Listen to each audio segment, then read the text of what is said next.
নমস্কার, welcome to my channel সমীশ্বর শ্রী শ্রী রাধাকৃষ্ণ বল শ্রীমদ ভগবত গীতা। আজ 24 জুন 2025 আমি বৃহৎ আদি মৎস্য পুরাণ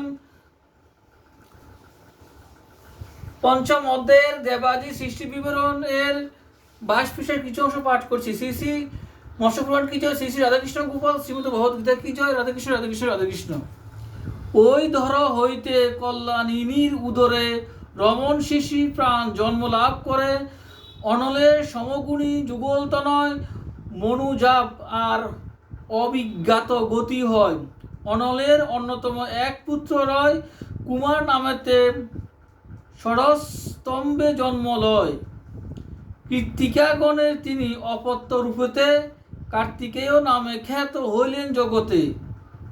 নৈগমেয় বিশাখ ও শাক পুত্রতয় অনলের পৃষ্ঠদেশে জনম লবয়। দেবল নামেতে এক মহা তপোধন প্রত্যুষের পুত্র হন করুণ শ্রবণ।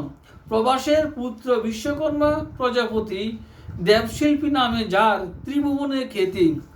প্রাসাদ ভূষণ কূপ প্রতিমা উদ্যান কারিগরি যন্ত্রপাতি করেন নির্মাণ।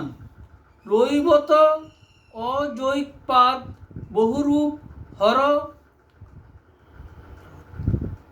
অহিরগ্ন সাবিত্র ত্রম্বক সুরেশ্বর বিরূপাক্ষ জয়ন্ত ও পিনাকি নামেতে এই একাদশ রুদ্র প্রসিদ্ধ জগতে। এই রুদ্রগণ সবে মানস সৃজন, ত্রিশূল সবার করে গণেশ্বর হন। ইহারা চতুর্শীতি কোটি যে সংখ্যায়, আর সন্তানাদিগণ অক্ষয় সদায়।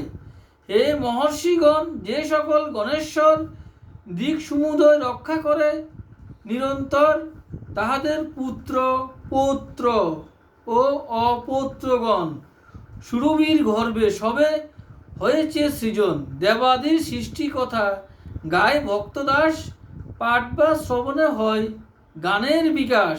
বৃহৎ আদি মৎস্য পুরাণে পঞ্চম অধ্যায়ে দেবাদি সৃষ্টি বিবরণ কথন সমাপ্ত।